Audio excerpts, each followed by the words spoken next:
오늘은 여호와 라파, 치료의 하나님입니다. 여호와 라파 하나님께서 어떤 일을 행하시고 우리 성도들에게 무엇을 원하시는지 출애굽기 15장 말씀을 통해서 하나님께서 우리에게 주신 영적 교훈을 함께 받기를 원하는데요.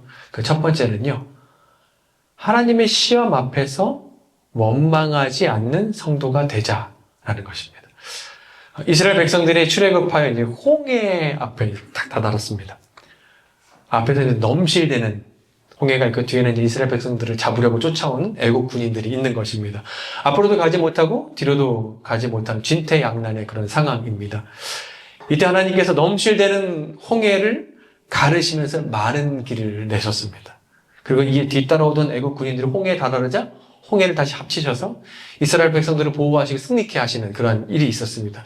이 사건이 얼마나 충격적이고 또 감동적이고 놀라웠는지 아론의 누나인 93세 미리암이 탬버린을 치면서 하나님을 찬양하기 시작을 하는 거예요. 그래서 온 이스라엘 백성들이 함께 찬양을 합니다. 하나님은 나의 힘이십니다. 하나님으로서 내 힘이 옵니다. 하나님은 나의 구원이시면서 그분을 막 찬양하기 시작을 합니다. 우리 22절부터 24절인데요. 우리 함께 읽어보겠습니다. 시작. 모세가 홍해에서 이스라엘을 인도하매 그들이 나와서 스르 광야로 들어가서 거기서 사흘 길을 걸었으나 물을 얻지 못하고 마라에 이르렀더니 그건 물이 써서 마시지 못하겠으므로 그 이름을 마라라 하였더라. 백성이 모세에게 원망하여 이르되 우리가 무엇을 마실까? 이스라엘 백성이 홍해를 이제 건너온 것입니다. 수르 광야로 들어가서 거기서 3일 길을 걸었습니다. 근데 3일 길 동안 물을 얻지 못한 것입니다. 3일 길 동안 물이 없으니까 얼마나 불안하고 두려웠겠습니까? 근데 선대에서 물이다! 라는 소리가 들리는 거예요. 너나 할 것 없이 모두 그 모아시스 물을 마시기 시작하는데 너무 써서 마실 수 없는 물이었습니다. 그래서 그것을 이제 마라라고 했습니다. 이 마라는 이제 마라탕의 그 마라가 아니라 히브리어로 이제 쓰다, 괴롭다라는 뜻의 그런 마라였습니다. 3일 동안 물을 찾아서 물이 어디 있나 찾아다니다가 드디어 발견한 그 물, 나에게 만족을 줄 줄 알았는데 쓴 맛을 주는 것입니다. 얼마나 허탈하고 화가 나는 상황이었겠습니까? 근데 사실 이것이 이스라엘 백성들이 진짜 믿음인가를 시험하기 위한 하나님의 테스트였다라는 것입니다. 22절 보게 되면 모세가 홍해에서 이스라엘을 인도했다라고 나오잖아요. 모세는 하나님으로부터 인도하심을 받는 백성들의 지도자였습니다. 그러니까 하나님께서 다음 행선지를 알려주시면 이스라엘 백성들이 모세가 인도하는 것입니다. 그러니까 이스라엘 백성들이 길을 잘못 들어서 마라에 도착한 것이 아니라 하나님께서 시험하시기 위해서 의도적으로 이제 마라로 인도하시는 것입니다. 그리고 이스라엘 백성들은 하나님의 시험에서 낙제했습니다. 이들이 모세를 원망했습니다. 여기서 원망하다는 원어의 뜻이 무슨 뜻이냐면 불신하다, 불신함, 또 배역하다라는 뜻을 가지고 있습니다. 너네들 우리 더 이상 우리 리더가 아니야. 배역하는 것이고 그를 불신하기 시작을 한 것입니다. 달리 표현하면 하나님에 대해서 불신하고 하나님을 배역한 것입니다. 이 원망하다는 이 말이요, 성경에 총 40번 나오는데요. 그중에 성경에 맨 처음 나오는 것이 바로 이 본문입니다. 성경에 처음 나오는 원망이 바로 여기 나오는 원망이에요. 그리고 출애굽기부터요, 신명기까지 출애굽한 이스라엘 사람들이 이제 광야를 돌아다니면서 원망하다는 말이 20번 나옵니다. 그러니까 성경에 40번 나오는데 그 중에 20번이 애굽에 있는 이스라엘 백성들 입에서 나오는 원망이었습니다. 이들은 3일 전에 어떤 일이 있었죠? 하나님을 찬양하면서 하나님 나의 힘이십니다. 나의 구원이십니다. 하면서 하나님을 찬양했던 그 찬양이 순간적으로 신앙을 잃어버리기에 3일이면 충분했던 것일까? 하나님의 시험 앞에서 이들이 철저하게 무너지면서 자신의 불신앙을 막 드러내기 시작을 합니다. 흐르는 물 속에서 길을 내셨던 하나님을 보면서 홍해에서 물 때문에 하나님을 찬양했잖아요. 근데 이제는 마라에서 물 때문에 하나님을 원망하기 시작을 하는 것입니다. 이들이 모세를 원망하면서 사람 탓을 하고요. 우리가 무엇을 마실까 하면서 환경 탓을 합니다. 사랑하는 여러분, 성경은 우리 성도들을 가리켜서 천국 하나님 나라를 바라보면서 광야길을 걷는 순례자라고 우리를 이렇게 얘기를 합니다. 우리 모두는 광야를 걷습니다. 그리고 우리는 광야에서 우리의 기대를 무너뜨리는 마라를, 쓴물을 종종 만나게 됩니다. 갈증을 해결해 주지 않은 물이라고 생각을 했는데 막상 마셔보니까 쓴 물인 거예요. 얼마나 당황스럽고 얼마나 원망스럽습니까? 사랑하는 여러분, 현재 여러분의 인생을 만약에 맛으로 표현해 달라고 하면 어떤 맛으로 이걸 표현할 수 있으실 것 같으세요? 솜사탕 같은 그런 달콤한 맛의 인생을 살고 계십니까? 아니면 마라처럼 쓴맛의 인생을 여러분 지금 살고 계십니까? 말의 쓴맛을 만날 때 여러분 또 어떻게 반응하십니까? 분노하고 원망하십니까? 마라의 쓴물 앞에 서 있는 지금 이 순간 하나님은 우리의 믿음을 보기 원하십니다. 여기서도 5장을 보게 되면요, 바울은 하나님을 본받는 빛의 자녀들은 성령 충만해야 되는 계속해서 성령 충만을 강조해요. 그리고 나와서 이제 하나님을 본받는 빛의 자녀가 성령 충만해야 할 그 장소, 그 상황을 설명을 합니다. 어디라고 생각하십니까? 선교지일까요? 이렇게 말합니다. 바울은 먼저 부부 사이라고 얘기를 해요. 부부 사이에서 하나님을 본받는 빛의 자녀로 성령 충만한 모습을 드러내야 된다라고 얘기를 합니다. 그리고 이어서 뭐라고 하냐? 자녀와 부모 사이라고 말합니다. 자녀가 부모 사이에서 성령 충만의 모습을 드러내야 돼. 그리고 1턴을 말하고 그 다음 마지막으로 마귀와 대적하는 영적 전쟁을 얘기하는 거예요. 사랑 여러분, 이런 말이 있더라고요. 외로워서 결혼했더니 괴롭더라. 예쁜 자녀를 얻기 위해서 기도했는데 나중에 그 자녀가 나의 최대의 기도 제목이 되더라. 행복과 만족이 있을 줄 알고 계속해서 달려왔는데 도착해 보니까 쓴물만 가득한 마라라고 할지라도 여러분, 부부 사이에서 원망하지 마시고, 자녀 사이에서 원망하지 마시고, 일터에서 원망하지 마시고, 입술로 원망하면 영적 전쟁에서 우리가 마귀한테 지는 것입니다. 우리가 인생의 크고 작은 마라를 만날 때마다 그동안 우리가 항상 찬양하고 좀 전까지 찬양하고 기도했던 그 입술을 여러분 원망의 입술로 바꾸지 마시기 바랍니다. 하나님의 시험 앞에서 낙제하지 마시기 바랍니다. 이스라엘 백성들처럼요, 사람 탓하고 환경 탓하지 마시기 바랍니다.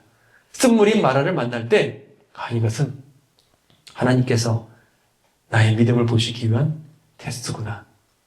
불신의 원망의 입을 내가 닫고 내 믿음을 드러내야겠다. 결단할 수 있는 저와 우리 모두가 되기를 소망합니다. 그렇다면 우리가 이 마라의 쓴물 앞에서 우리가 어떻게 믿음을 드러낼 수 있을까? 그 두 번째는요, 우리 함께 읽어보겠습니다. 시작. 하나님의 시험 앞에서 기도와 말씀과 십자가로 승리하는 성도가 됩시다. 기도와 말씀과 십자가로 승리하는 것입니다. 우리 25절 상반절인데요, 우리 함께 읽어보겠습니다. 시작. 모세가 여호와께 부르짖다. 마라 앞에서 이스라엘 백성들과 모세가 전혀 다른 반응을 하는 거예요. 이스라엘 백성들은 마라 앞에서 원망했습니다. 모세 탓하고 환경 탓했습니다. 그러나 모세는 마라 앞에서 하나님께 부르짖는 거예요. 이것이 마라 앞에서 우리가 가져야 할 자세입니다. 마라 앞에서 사람을 바라보고 환경 바라보는 것이 아니라 하나님을 바라보면서 기도하는 것입니다. 오래전에 텍사스주에 타스카라는 지역에 학교에 불이 났습니다. 그래서 263명의 어린이가 죽는 대참사가 일어났어요. 근데 원인을 조사하던 중에 기가 막힌 사실을 발견하는데, 그 학교가 이제 7년 전에 이제 증축된 거의 새 건물이었습니다. 그리고 그 당시 최고급 스프링클러 시스템이 학교 건물에 곳곳에 설치되어 있는 상황이었습니다. 그 스프링클러는 당시 가장 비쌌고 효율적인 스프링클러 시스템이었습니다. 그러나 문제는 결정적으로 이것이 수도관과 연결되어 있지 않았던 것이었습니다. 그래서 불이 났을 때 그 불을 빨리 끌 수 있는 그 시스템이 작동하지 않아서 대참사가 벌어진 것이었습니다. 아무리 최고급이라 할지라도, 아무리 현대식이라 할지라도, 아무리 효율적인 스프링클러라 할지라도 그것이 수도가 연결되어 있지 않으면 아무 의미가 없는 것처럼 우리도요, 우리 영혼이 기도로 하나님과 연결되어 있지 않으면 하나님께 우리가 공급함을 받을 수가 없는 것입니다. 기도와 관련된 유명한 두 구절이 있는데요, 외우기 쉽게 설명드리겠습니다. 33377 33377 한번 보여주시겠어요? 예레미야 33장 3절, 마태복음 7장 7절입니다. 우리 함께 읽어보겠습니다. 시작. 너는 내게 부르짖으라. 내가 내게 응답하겠고 내가 알지 못하는 크고 은밀한 일을 내게 보이리니. 구하라. 그리하면 너희에게 주실 것이요. 찾으라. 그리하면 찾아낼 것이요. 문을 두드리라. 그리하면 너희에게 열릴. 33377. 하나님 우리에게 명령하셨어요. 부르짖으라. 부르짖어야 돼. 그럼 네가 은밀한 큰 일을 보게 될 거예요. 찾아, 두드려. 그럼 찾게 될 거고 열릴 거다라고 말씀하십니다. 사랑하는 여러분, 인생의 쓴맛 앞에서요, 원망하지 마시고 기도하시기 바랍니다. 인생의 쓴맛이 깊을수록요, 원망이 깊어지는 것이 아니라 우리의 기도가 깊어지기를 바랍니다. 하나님 26절에서도 이렇게 말씀하십니다. 26절 말씀 우리 함께 읽어보겠습니다. 시작. 이르시되 너희가 너희 하나님인 나 여호와의 말을 들어 순종하고 내가 보기에 의를 행하며 내 계명에 귀를 기울이며 내 모든 규례를 지키면 내가 애굽 사람에게 내린 모든 질병 중 하나도 너희에게 내리지 아니하리니 나는 너희를 치료하는 여호와이라. 여호와 하나님께서 말씀에 순종하는 자에게 애굽 사람에게 내린 모든 질병 중 하나도 너희에게 내리지 않을 거야 라고 말씀하셨습니다. 애굽 사람에게 내린 질병은요, 출애굽하기 직전에 애굽에 내린 그 10가지 재앙을 말하고 있는 것입니다. 애굽에 내린 그 하나님의 매서운 심판이 너희에게는 없을 것이다 라는 뜻입니다. 내 말을 듣고 너희가 잘 따르는, 너희가 내 양이 되고 내가 너희 목자가 될 때 나는 결코 너희를 떠나지 않아. 내가 끝까지 너희를 책임져 라는 그런 뜻입니다. 히브리어는 이제 자음만 써 있어요.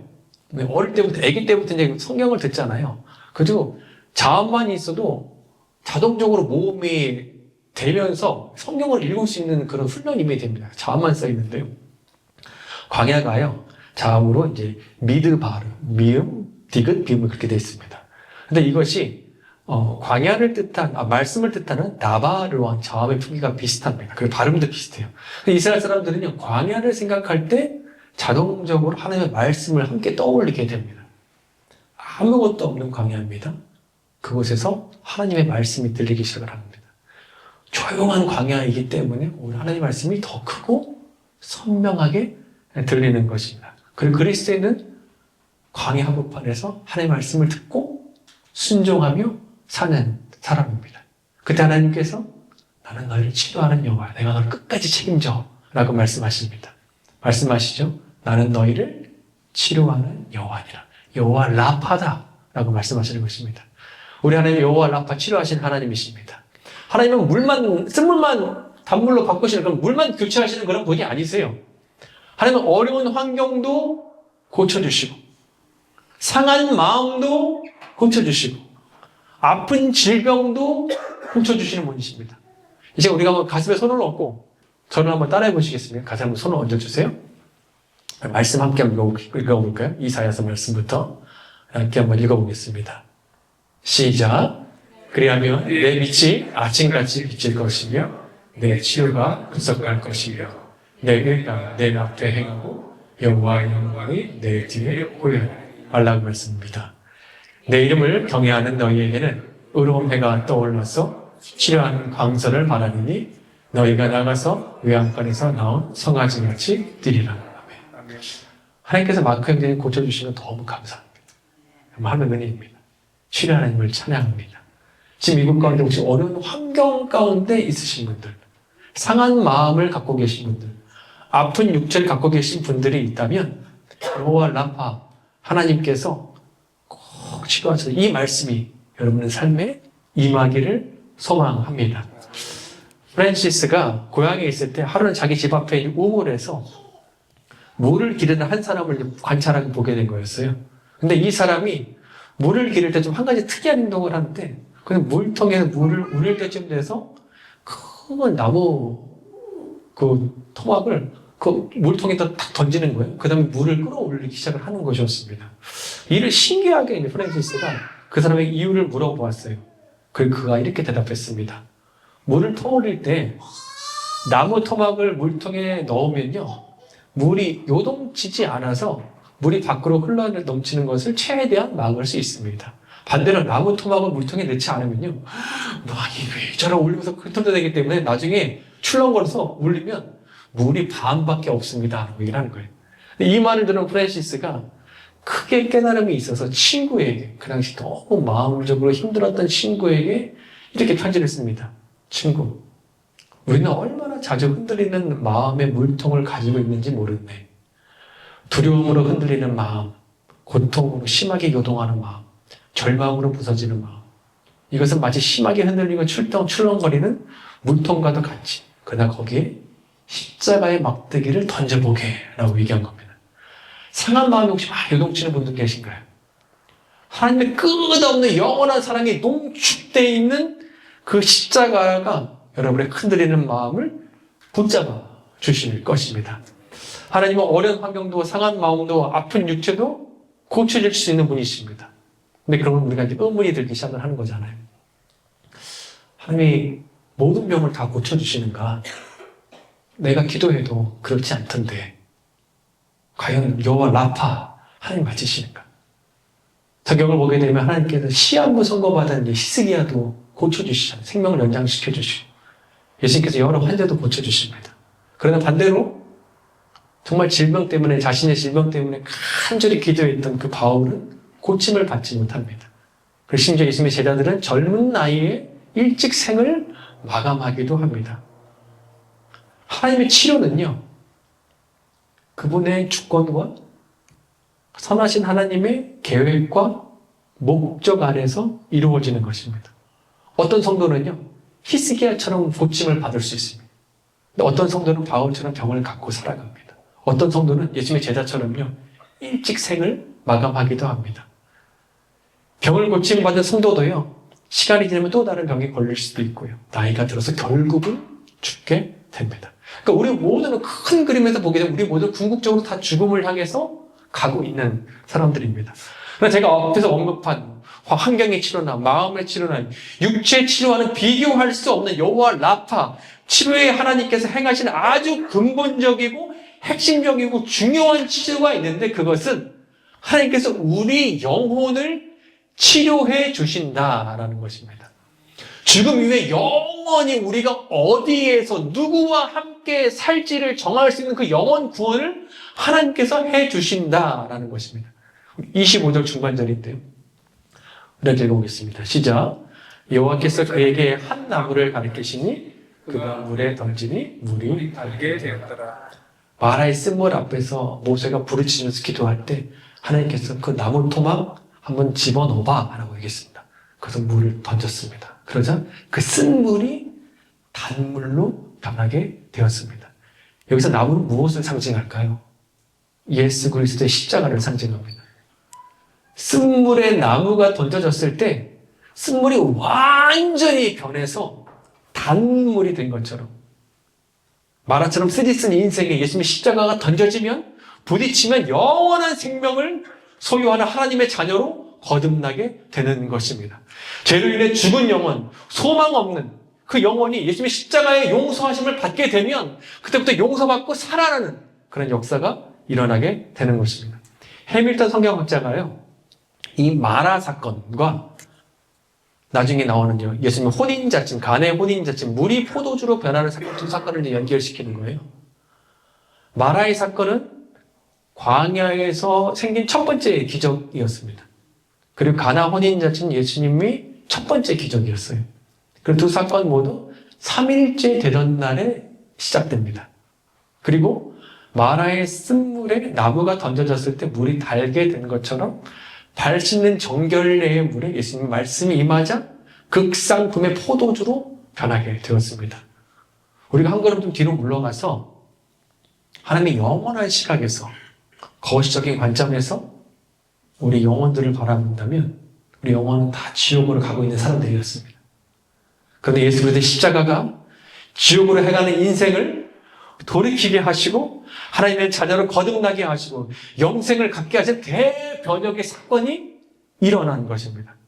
하나님께서 그분의 주권으로요, 선하신 계획과 목적에 따라서요, 누구는 히스기야처럼 고쳐주기도 하시고 누구는 바울처럼 병중에 있게 하기도 하시고 심지어 누구는 예수님의 제자들처럼 일찍 생을 마감할 수도 있습니다.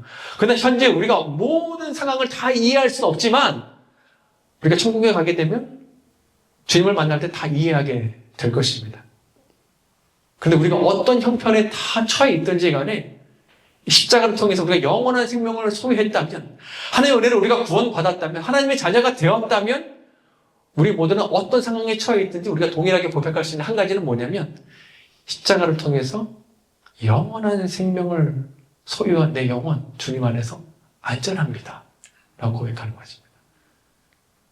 이것이 여호와 라파, 치료의 하나님, 십자가를 통해서 우리 영혼을 치료하는 복음의 은혜입니다. 제가 고2 때까지 제가 INFP, 좀 약간 우울이 그러니까 기본적으로 깔려있는 그런 사람인데, 고등학생 때니까 티네이저니까 얼마나 더 심했겠어요. 거의 혼자 있고, 뭐, 비 오는 거 좋아하고, 혼자 시 쓰고 있고, 그런 거였는데, 그래도 너무나 우울했던 고2 때 그 학생이 왜 살아야 되는지도 모르고, 제가 PK 목사님 아들임에도 불구하고, 아무런 뭐 희망도 목적도 없이 살았던 제가, 복음을 전해 듣고, 예수님의 십자가에 딱 부딪혀지는 순간, 내 쓰던 그 인생에 십자가가 딱 던져지는 순간이요. 너무 행복하더라고요. 그래서 그때 제가 이런 고백을 했어요. 와, 나 지금 죽어도 여한이 없다. 너무 만족하고 너무 행복하다. 그 십자가는요, 우리를 변화시키시고 치유하시는 분이십니다. 미국 시카고에 가면 미시건 호수 있잖아요. 얼마나 큽니까? 그냥 바다처럼 막 넘실대는 파도같이 있는 그런 호수입니다. 근데 한 번에 이제 멜 트로터라는 사람이 있었습니다. 사진 한번 보여주시겠어요? 근데 이 사람이 인생이 너무 살기 힘든 거예요. 그래서 매일마다 술을 마시다가 결국 알코올 중독자가 됐습니다. 한 번은 이제 10일간 연속으로 포금을 했습니다. 그리고 집에 돌아갔는데 그 사이에 이제 아들이 사망했다는 것을 알게 됩니다. 그의 절망감을 크게 느꼈고 아들에 대한 이제 자책감이 들었습니다. 내가 다시는 술을 먹지 않을 거야 라고 다짐했지만 또 술을 끊지 못하고 계속해서 또 술을 먹고 포금을 했습니다. 중독을 끊을 수가 없는 거예요. 그래서 매일이 이제 화물 열차를 타고 시카고로 향합니다. 그리고 매서운 눈보라 속에서요, 시카고에 도착해서 이제 술을 사야 되는데 돈이 없는 거예요. 신발을 팔아서 마지막 술을 삽니다. 맨발로 이제 타보니 술병을 들고 걸어가는 거예요. 어디로 걸어가느냐? 미시간 호수로 갑니다. 이제 빠져 죽으려고. 이제 마지막 이 술 한 잔 먹고 나는 죽어야겠다 생각을 해서 이제 그쪽으로 갑니다. 색을 마감하려고 미시간 호수로 가는데 지나가다가 퍼시픽 가든 미션이라는 선교의 건물을 보게 됩니다. 근데 무슨 마음인지 자기가 호수로 가던 길 쪽에서 찬양 소리가 들리는 거예요. 그 선교의 문을 열고 이제 문 안으로 들어갔습니다. 근데 거기서 이제 해리 멀러라는 그 대표자가 성도들과 함께 찬양을 하고 있는 그 예배를 드리는 상황이었어요. 근데 그 모습을 뒤에서 이제 술 취한 이 사람 술병을 들고 물끄러미 바라보다가 이 멜이 갑자기 외칩니다. 제발 나를 위해서 기도 좀 해달라고 얘기를 하는 거예요. 찬양을 하던 헨리 목사님이 즉시 멜에게 달려가서 기도를 해주기 시작을 합니다. 손들이 달려서 기도합니다. 그리고 멜에게 당신의 그 쓰디쓴 인생에 십자가를 한번 부딪혀보라고 그 십자가를 던지기 시작을 합니다. 복음을 전하기 시작을 합니다. 그리고 그날 멜은 그날 밤 예수님을 주님으로 영접하게 돼요. 그리고 멜은 영원히 치유되는 것을 경험합니다. 소망 없던 인생에서 영혼이 거듭나니까요. 소망이 생기는 거예요. 영생을 소유하니까 그가 달라지기 시작을 합니다. 마라의 쓴물 같았던 그 인생에 십자가가 부딪혀서 송두리째 변하기 시작을 하는 거예요. 그 멜은요, 자신과 같이 술로 망가진 이 시카고의 사람들에게 소망의 예수님을 전하면서 그 사람들을 살리는 사역을 하기 시작을 합니다. 이 사역이 점점 커져갑니다. 미국 전역의 많은 사람들을 살리면서 사람들을 변화시키는 사역자가 됩니다. 후에 멜이 죽었을 때 장례식장에 얼마나 많은 사람들이 왔는지 하루 종일 문상객을 받았다라고 합니다. 그리고 시카고의 한 신문사는 사설에 이렇게 기록을 합니다. 시카고에서 가장 유용한 사람이 세상을 떠났다. 정말로 쓰디쓴 인생, 쓸모없는 인생, 나는 삶을 마감해야지라고 생각했던 그 인생에 십자가가 부딪히세요. 치료되는 거예요. 영혼이 변하기 시작을 합니다. 사랑하는 여러분, 여호와 라파, 치료 하나님께서는요, 십자가를 통해서 우리 영혼을 살려주십니다. 그러면요, 우리가 어떤 상황에 있든지 간에 우리가 만족하면서 감사하면서 치료 하나님을 찬양할 수 있는 것입니다. 그리고 또 힘든 상황이 올 때마다 하나님의 끝없는 사랑이 농축되어 있는 그 십자가를 붙들면서 우리가 사는 것입니다. 그 여호와 라파, 주의 하나님께서 제가 정말 소망하기는 여러분은 어려운 환경도 또 상한 마음도 아픈 육체도 꼭 치료해 주시기를 간절히 기도합니다.